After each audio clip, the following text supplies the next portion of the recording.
What's going on, my fellow adventurers? Your dude Sly here, and welcome back to another Sly Nation New World Beta video. So far, the New World Beta has been pretty freaking epic. I have my gripes about it, of course, and with only 30 days-ish left until launch, I doubt much will change in terms of like major gameplay improvements or quest overhauls or things like that. But all in all, it's been pretty fun. A little grindy, but lots of fun. In this video, however, we're going to be diving into the very first dungeon you encounter during your Critical Path storyline. Once you forge your first Tier 1 Azoth staff, you're going to be given an orb that lets you into the dungeon. In New World, they're called Excavation, so technically this is named the Amrine Excavation. Now before you head in, be sure to talk to Barkamedes the dog and grab that quest line for an extra dump of XP once this is all over. This excavation is not that hard, as it's pretty much kind of an intro quest just to get you used to the whole excavation system. So the mechanics here are pretty minimal. But if you go in somewhere within your low, mid-20s in terms of level, the loot is also absolutely worth it. So if nothing else, you go in for that. Anyways guys, with that, let's get this bad boy started. Now at first I went into Amrine with just the 3 of us. We were all low to mid-20s and we made it all the way to the boss without any real issues or a healer. However, if you're going into Amrine below the recommended level, then you will absolutely need a healer, especially if you're like, level 20 or 21 or so. But if you're 25 or over, then you can pretty much steamroll your way through this entire dungeon. This guide will go over what to do as well as all of the chest locations that I know about so far. My recommendations, the hatchet, rapier, and heavy hammer, they seem to be pretty awesome in terms of a good DPS loadout. The sword and board approach also works well if you wish to do a little tanking. Now there are no set classes in New World, and everyone can be anything if you put enough time into ranking up your weapons. I myself run either a heavy hammer, a great axe, or hatchet along with ice gauntlet. Anytime we get a group of enemies, I throw down an AoE with the Ice Gauntlet or any kind of crowd control spells I have up, and then I switch over to my main weapon and simply go to town.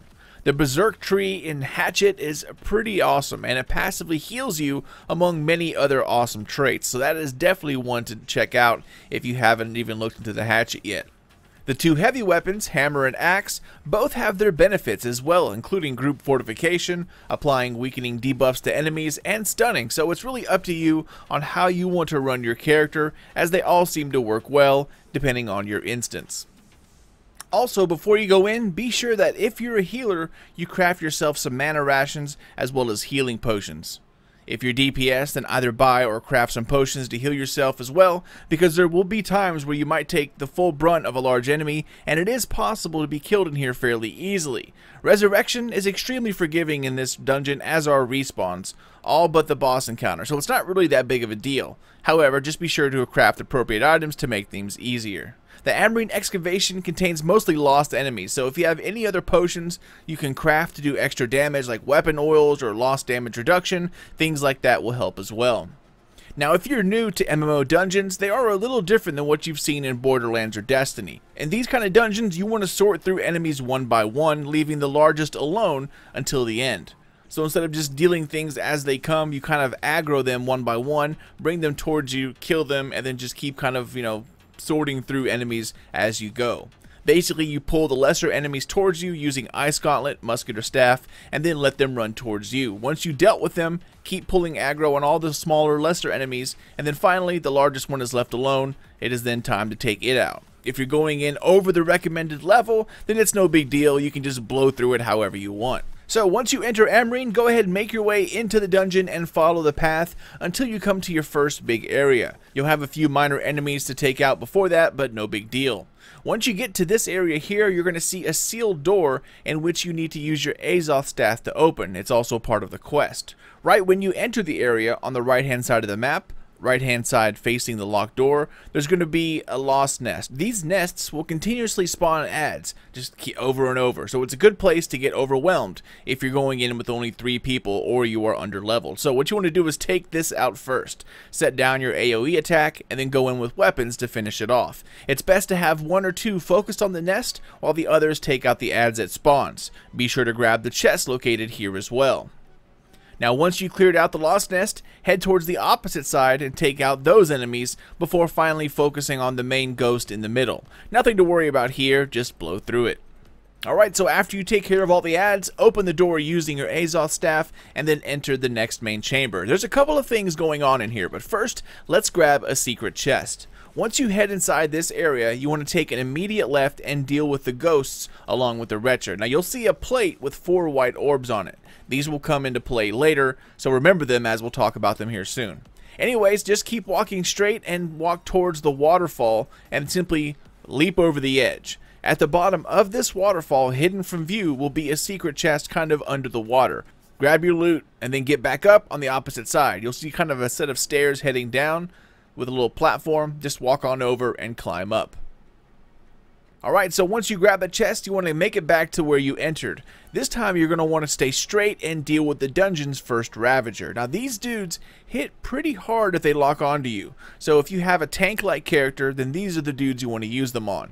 If you're below level 25, they can take most of your health away in one hit, so be careful here. Once you take care of the Ravager, there will be some low-level ads after that by the next plate. Go ahead and deal with them, and then enter into the next area. Once you make it into this hall, you'll find 2 sets of lost nests here. So once again, lay down some AoE attacks, and then go in with weapons. Again, split up to make it easier. 2 take out the nest, the other 3 teammates take out the ads. Once the enemies are dealt with, be sure to translate the stone pillar in this area using your Azoth staff. There's also some resources in this area if you care about that kind of thing. Okay, so keep moving on and enter the next main area called the Broken Vestibule. All the enemies within you've seen before, so take them out like usual, nothing very special here. Make your way to the locked door and notice that to the right of the door, behind a column, you'll see a locked chest. In order to open this and the door, you need to head back to the orb in the center of the room. Only one person really needs to do this. Use your staff to open the locked door, and once you do, a brand new wave of ads will appear all around the room. Mostly small ads and a mid-tier boss named Burnt Becca. Now, most fire enemies, including ghosts, are weak to ice attacks, so use this to your advantage. Deal with the new rounds of ads, and once you do, the chest will unlock. Be sure to grab that on the way out. Okay, so as you are exiting this area, you're going to see a door on your way out. Now, this is a respawn point that makes things incredibly easy and pretty forgiving. Again, this is an intro excavation, so it's no surprise they did this on purpose.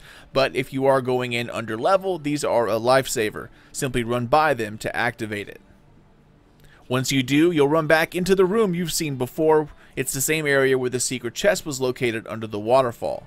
Now remember those plates we talked about earlier? Well, this is the time to use them. There are 3 plates in this room in total. 1 left, 1 top middle, and 1 right. Have 1 player stand on each. As soon as you do this, it will build a bridge in the top middle area leading to the next area. Just be warned that the left and right plates will spawn kind of a mid-tier boss. The left side gets a ghost if I remember right, and the right side gets a Ravager as you see here in the video, so be sure to split up accordingly. Also, as a side note, some of the Ravagers are where you get bones for Barcomedes the dog, so make sure you look around for dropped loot once you kill them. There are quite a few Ravagers in this area, so you can finish the bones for Barcomedes pretty quickly here. Okay, so once you pick up the bones and the bridge is built, go ahead and cross the bridge and deal with ads. Also, if you have the quest line for Nakashima's tools, then be sure to grab them in this hallway on your left-hand side as you see here. Once you do, simply head straight and enter the Star Shrine, which is the area where you encounter your first real boss of the Amrine Excavation. Like we talked about before, guys, simply pull ads from each area. Take on the right side, then the left, and then finally focus on the center, leaving the Ravager for last. Now, the Star Shrine has 2 loot chests you should know about. The first is located on the left-hand side of the map, left from where you enter. So head towards the middle, and then take a left at the back wall, wrap around the corner, and the first chest will be located right here.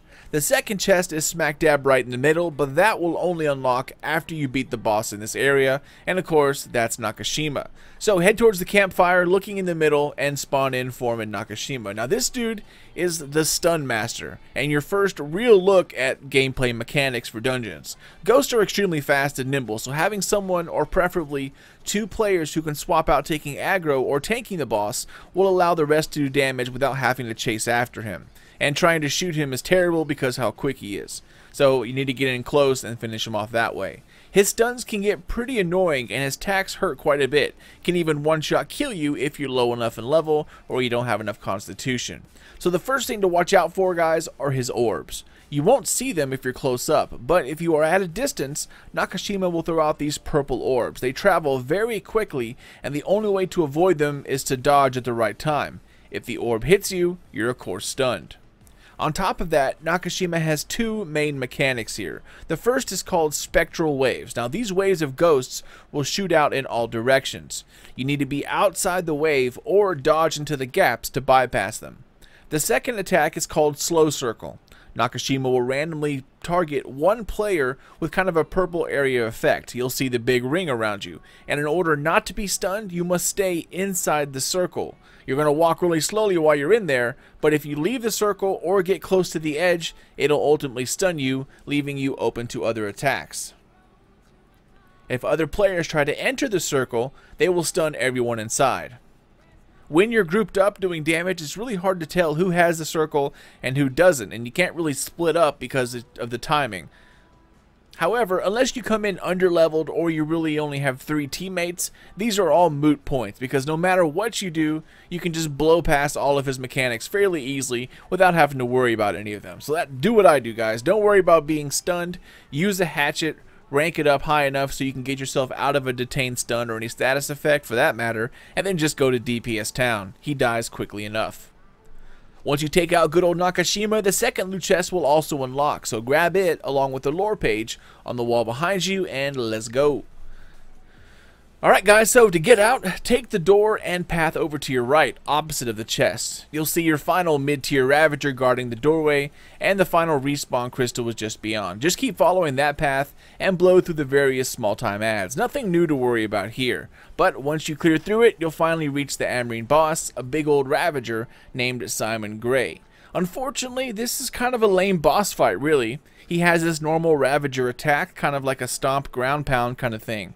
If you have his aggro, then he can stun you very easily and leave you defenseless for a hard-hitting attack.